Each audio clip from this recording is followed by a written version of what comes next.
Assalamualaikum warahmatullahi wabarakatuh, Bu Indah. Waalaikumsalam warahmatullahi wabarakatuh. Bagaimana ini kabarnya, Bu? Lagi kurang sehat, Pak. Kurang sehat ya? Oh, syukurlah. Semoga cepat sembuh gitu ya, Bu ya. Amin. Oke, Bu. Seperti yang sudah kita bicarakan sebelumnya, Bu, pada kesempatan ini kita akan mengadakan supervisi akademik, pembelajaran yang dilakukan di kelas itu. Nah, terkait hal ini ada 3 tahapan yang mesti kita lalui. Yang pertama, tahap observasi. Kedua, tahap observasinya itu sendiri. Dan yang ketiga adalah pasca observasi.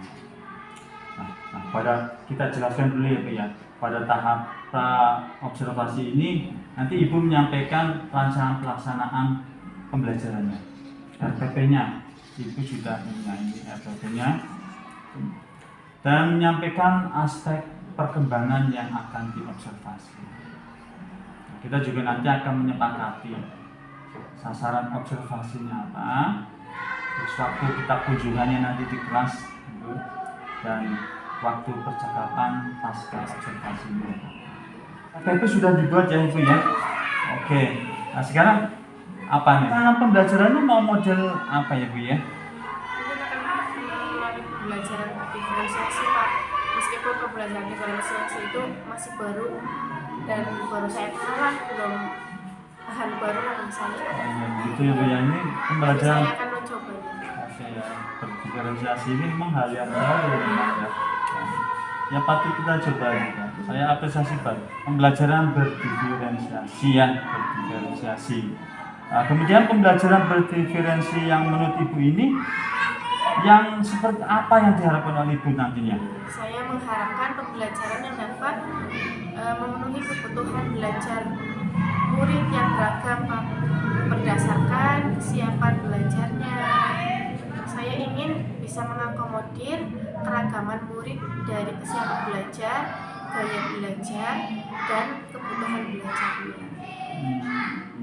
Nanti berfokus pada pengembangan kompetensi saya, Pak, dalam menerapkan diferensiasi konten. Penerapan diferensiasi konten yang isi nanti dalam pembelajarannya ya. Jadi nanti ada area pengembangan yang lainnya juga, itu ada yang lainnya. dalam pembelajarannya nanti saya akan memunculkan penyampaian tujuan pembelajaran dari masing-masing muatan pelajarannya. Kemudian hal ini kan kadang terlupakan oleh saya, Pak. Kalau mau belajar tinggal belajar saja, tidak menyampaikan tujuan pembelajarannya seperti itu.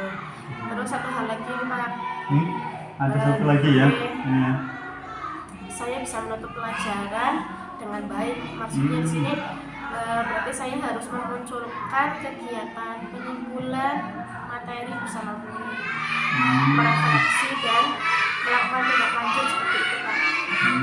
Jadi beberapa hal terakhir ini kan biasanya sering tidak dilakukan, diterapkan seperti itu di kelas. Pada saat belajar itu sering terlupakan. Jadi saya bisa tangkap ini ya. Jadi ada penerapan diferensiasi kontennya itu ya, karena berhubungan dengan diferensiasi itu.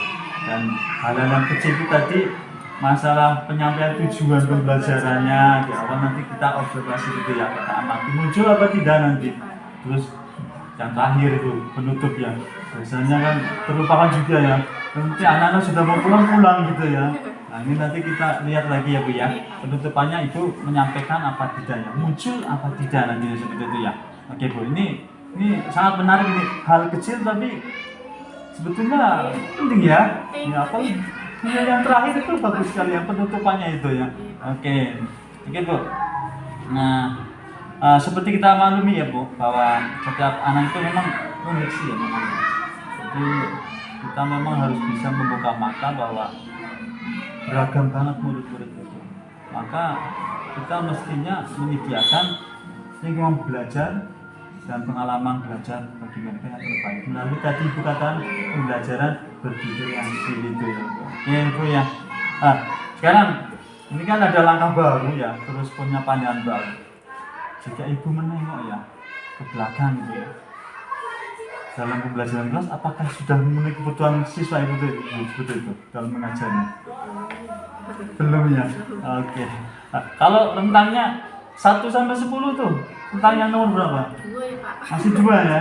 Masih level 2. Masih banyak harus belajar. Tidak masalah ya levelnya. Yang penting kan kita tahu level sekarang bagaimana ya, levelnya 2. Oke ya.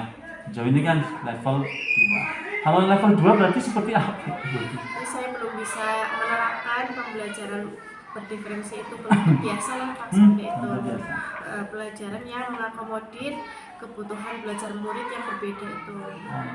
Seperti yang sebelumnya saya katakan bahwa hal ini itu adalah hal yang masih sangat baru bagi saya Pak. Jadi mungkin pembelajarannya masih kayak dulu klasikal itu maksudnya dianggap sama anak ya, kemampuannya sama, gaya belajarnya juga sama.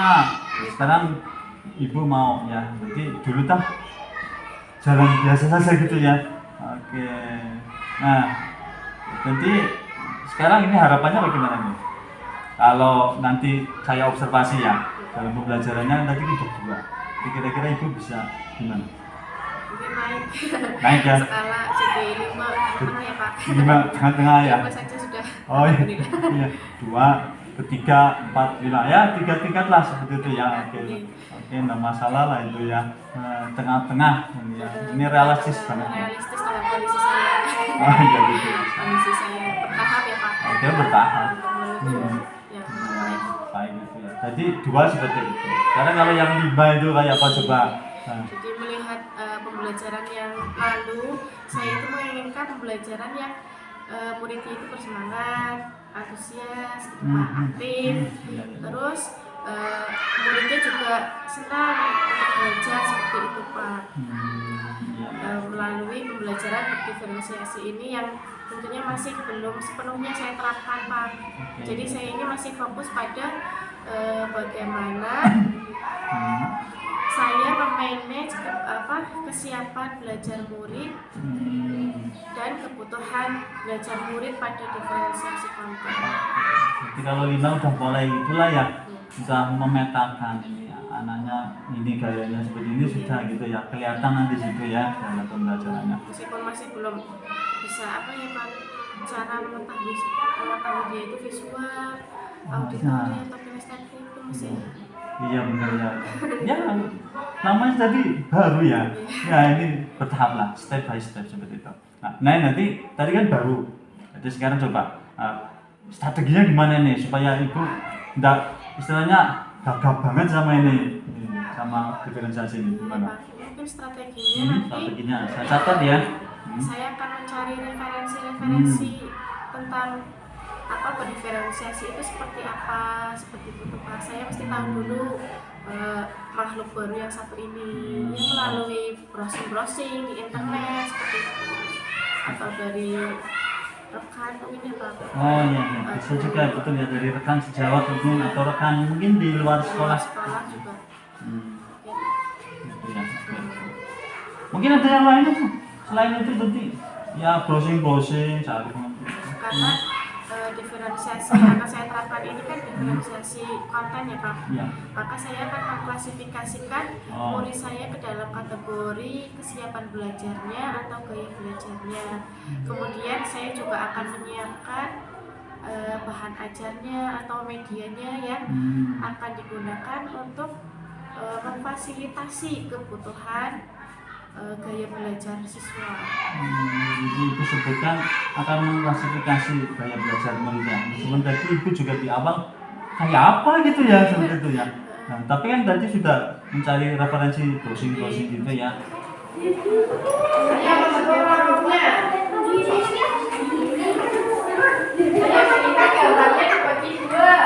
Gambarnya dibagi dua, gambar yang lingkungan bersih dan lingkungan kotor. Oke ya.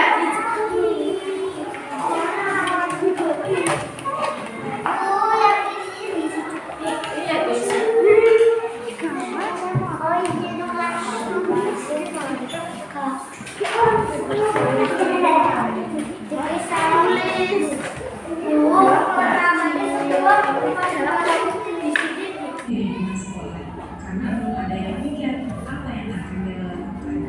Yang pertama, dia akan mengambil sapu dan dia akan cepat menyapu kelas dan membersihkan lingkungan sekitar kamu. Meskipun itu bukan juga Ya keras. Saya akan berperan menjadi Siti. Perkenalkan siapa saya akan berperan menjadi Penny.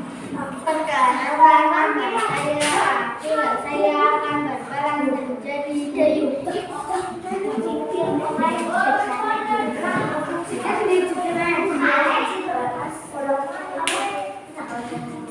Jadi kenapa harus sama sembarangan? Emang ada orang yang berpenesan, kenapa? Sudah awal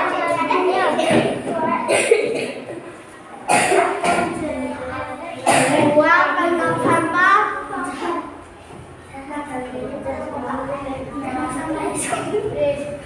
Lain kali jangan buang sampah sembarangan lagi ya.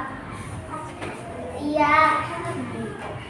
Karena aku tidak akan mengulanginya lagi.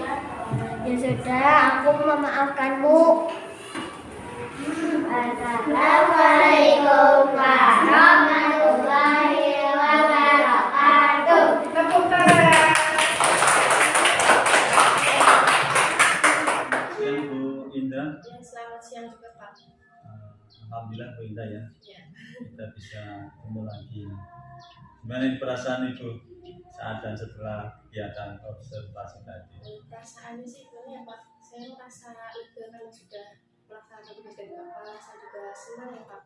Terus sedikit nervous juga, tapi bisa diatasi lah ya Pak. Ya, alhamdulillah ya gitu ya pada intinya ya. Saya juga lupa. Saya juga bisa mengetahui kekurangan saya saat observasi tadi. Terus sebelum observasi juga saya kan menyiapkan segala sesuatunya ya Pak. Sebelum acara berikutnya saya sedikit tahu. Ya nanti kita akan bincang-bincang lagi Bu. Jadi kita bincang-bincang ya tidak lama sih ya 10 sampai 15 menit. Ya untuk kita analisis bersama-sama pembelajaran yang telah kami lakukan. Ya itu semua berdasarkan data-data yang saya catat tadi Bu ketika di kelas. Saya sudah mencatat umpan baliknya, perencanaannya nanti seperti apa, area pembangunan nanti dan rencana isi rumah itu nanti kita bicarakan. Begitu ya Bu ya? Oke. Bu Indra, kita bincang-bincang ini tidak hanya sedang ngobrol biasa. Harapannya kan begitu ya. Artinya kita berharap ada sesuatu tujuan yang ingin kita capai. Dan sekali lagi bukan mencari kesalahan dalam pembelajaran, tapi untuk melihatkan diri. Nah, sekarang pasti Ibu kan punya harapannya setelah kita bincang-bincang ini. Apa itu harapan bincang-bincang kita saat ini? Harapan saya bisa dapat masukan dari Bapak. Saya sebagai pengamat pasti tadi pas pembelajaran itu pasti ada kekurangannya. Seperti tadi ada anak yang masing-masing gitu. Ya, saya tidak juga ya. Tidak bisa mengikuti pembelajaran seperti teman-teman yang lain. Ya. Jadi Ibu sih pengen ya nanti bisa melihat ya bahwa rasa Ibu itu bisa lebih baik ya, supaya tidak ada yang konsep seperti itu ya, sesuai dengan perkembangan kompetensi yang Ibu capai yang sesuai direncanakan kita pada observasi itu ya Bu. Oke, Bu. Selanjutnya saya ingin ini Bu, dari hasil pengamatan saya nantinya itu ya, itu kalau tadi Ibu melaksanakan pembelajarannya itu itu kira-kira sudah pada level berapa ya? Atau sudah sesuai harapan Ibu atau tidak yang seperti di pas lagi itu Pak observasi itu? Sepertinya sudah berada di level 5 Pak. Sudah 5 ya, merasa sudah berada di 5. Kalau dulu kan masih 2 ya, itu sekarang sudah merasa jadi pembelajaran sudah di level 5 ya. Jadi ada peningkatan. Ada peningkatannya. Bisa mengatakan ada peningkatan, indikatornya gimana? Ya, agak lebih baik Pak karena ada persiapan dari awal seperti itu. Jadi kan kalau dipersiapkan pastinya lebih baik daripada dibandingkan dengan pembelajaran yang sebelum-sebelumnya kan ada persiapan. Kemudian mendingan dibandingkan sebelum-sebelumnya. Contohnya indikator murid saya lebih bersemangat, antusias, beraktif mengikuti kegiatan pembelajaran, juga merasa senang untuk belajar melalui pembelajaran diferensiasi.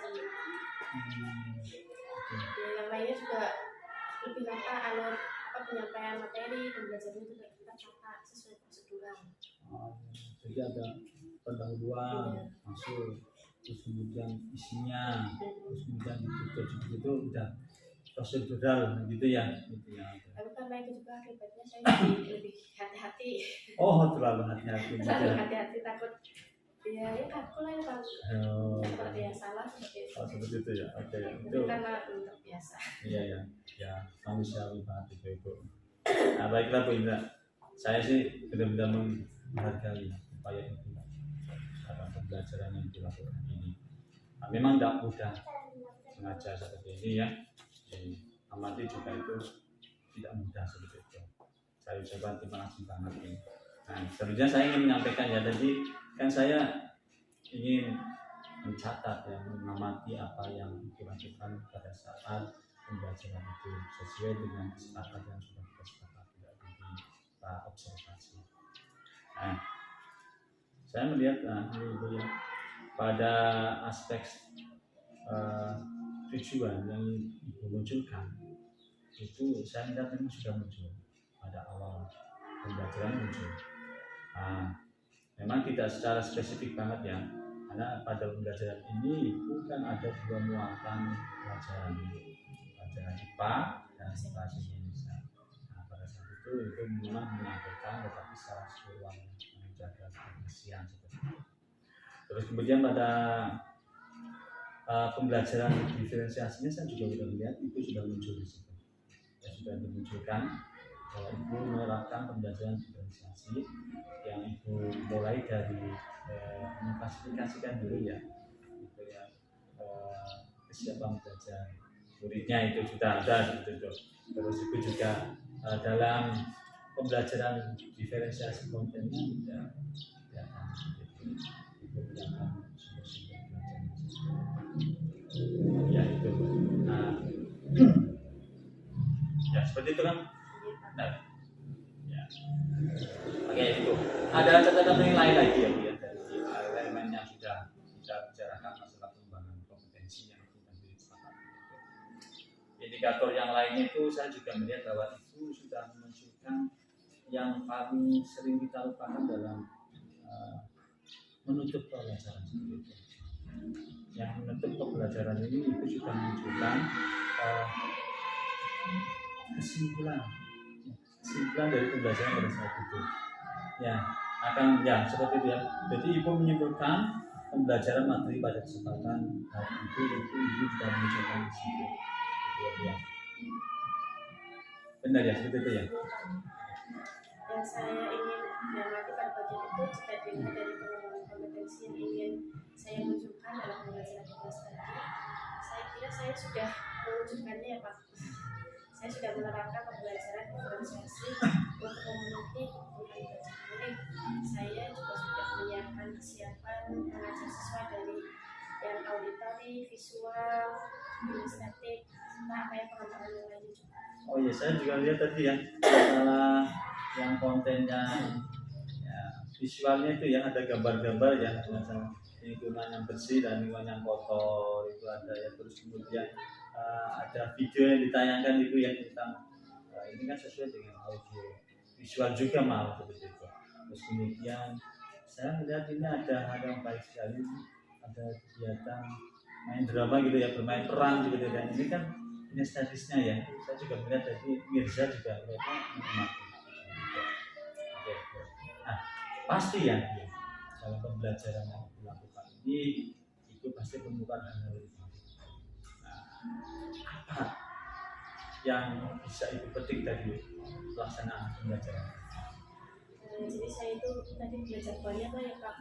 Pertama itu adalah persiapannya. Pada tahap ini saya memetakan terlebih dahulu kesiapan belajar muridnya. Kemudian yang kedua berkaitan dengan bagaimana saya memenuhi kebutuhan belajar murid dengan mencari sumber belajar murid dari murid yang gaya belajarnya auditori, visual, dan kinestetik. Ini saya lakukan untuk memenuhi area kembang kompetensi yang saya sepakati dengan Bapak, yakni diferensiasi konten itu ya Pak. Di samping itu juga dalam hal saya memunculkan tujuan pembelajaran dan sesi penelitian. Itu juga muncul juga punya. Nah, sungguh menyenangkan kan Ibu ya, ya. Jadi kita bisa mewujudkan apa yang kita rencanakan itu terwujud semua, itu kan senang banget ya gitu ya. Nah, selanjutnya apa kompetensi lain, apalagi ya Bu ya, kompetensi apalagi yang ingin dikembangkan banyak. Saya ingin mengembangkan kemampuan pembelajaran diferensiasi lagi, jadi tidak sekedar konten namun juga bisa menambahkan ke diferensi proses dan juga produknya, terutama produk ya Pak. Ini menantang banget. Lihat pada pembelajaran yang lalu saya ingin murid saya itu bersemangat, antusias, aktif seperti itu ya Pak, mengikuti kegiatan pembelajaran. Dan murid juga merasa senang untuk belajar melalui pembelajaran diferensiasi. Ini yang tentunya saya belum sepenuhnya menerapkannya. Ya bertahap lah Bu ya, Bertahap. seperti itu ya. Jadi saya masih berfokus pada bagaimana memanage kesiapan siswa sesuai dengan kebutuhan belajar ini. Kontennya dulu nanti akan lanjut lagi prosesnya seperti apa, terus kemudian produknya yang jadi menantang gitu ya. Syukur nanti bisa ditambahkan masalah SE-nya seperti itu. Sebab saya juga melihat sedikit ada ya seperti itu. Nah, terus apa yang menjadi tujuan Ibu untuk mengembangkan hal tersebut tadi? Tujuannya adalah agar pembelajaran kelas saya itu lebih benar-benar bermakna. Muridnya jadi bersemangat belajar karena cara belajarnya pas banget dengan dirinya, cocok dengan kepribadiannya seperti itu. Ya benar ya. Kalau udah cocok kan matching banget lah istilahnya gitu ya. Ngeklik lah kalau segala itu anak-anak jadi lebih memahami, lebih gampang paham seperti itu kan. Terus biasanya kan kalau menarik, menyenangkan itu kan pembelajaran bisa tertanam dalam ingatan siswa itu lebih lama seperti itu. Saya setuju dengan itu. Terus ada nggak faktor-faktor yang bisa menjadi yang itu bisa terwujud? Ada, yakni Bapak tentunya. Oh, iya. Karena Bapak juga termasuk agen perubahan yang lainnya. Tentunya sarana dan prasarana ya Pak. Oh, sarana. Terus saya juga akan merasa senang ya Pak jika rekan sejawat yang lain juga ikut serta mensupport saya. Oh iya Bu ya. Ada teman yang mensupport itu ini ya, menguatkan kita ya, tekad kita ya. Nah, kira siapa ini yang bisa membantu dan mendukung rencana pembantu? Kepala sekolah, rekan sejawat. Baiklah Ibu, aku juga masa senang banget ini kerjaan kita ini ya. Seperti apa yang sudah kita awali, ya kita katakan, kita observasi kerjaan ini kan kita mencari titik salahnya seorang guru dalam mengajar ya, tapi kita ingin melihat seberapa pencapaian kita dalam pembelajaran dan itu membuat suatu refleksi untuk rencana kedepannya. Oke Ibu, kemungkinan pengembangan diri yang Ibu sampaikan tadi kan pengen direalisasikan ya kan, itu kira-kira kapan ini rencananya? Ini saya dalam Dekat ini ya. 2 hari lagi. Oh begitu ya, untuk mempersiapkan juga sudah gitu ya. Oke, Bunda Wati, tidak terasa ini bincang-bincang kita ini ternyata banyak juga tadi. Saya sudah menyampaikan hasil observasinya dan itu juga sudah memenangkan pencapaian pengembangan kompetensinya tadi. Nah, sekarang apa kesimpulan dari bincang-bincang kita ini? Ya, sejauh ini bagus ya Pak. Artinya bincang-bincang ini memberi angin segar di pemahaman saya. Apabila tidak tahu jadi tahu. Pertama, saya jadi tahu dan tidak sekedar tahu, tapi mempraktikkan pembelajaran berdiferensiasi di kelas saya. Saya jadi punya pengalaman tentang makhluk baru ini. Yang kedua, menurut saya penting dan baru banget bagi saya adalah ternyata supervisi akademik ini yang semacam ini berbincang-bincang saja, ngobrolan menurut saya santai juga. Kemudian nggak cari-cari kesalahan kita mengajar dan sebagainya, lebih kayak curhat ya Pak. Dan Bapak juga tidak terkesan menggurui saya, mengatur harus ini itu kepada saya. Banyak manfaatnya lah menurut saya Pak. Saya berharap saya bisa terpicu untuk lebih baik lagi dalam mengajar yang berpihak pada murid. Itu komitmennya sudah ya seperti itu ya. Terima kasih. Itu ternyata kita sudah pada akhir perbincangan kita. Terima kasih atas waktu ini. Semoga kita bisa maju bersama untuk sekolah kita. Terima kasih ya Bu ya. Selamat siang. Selamat siang.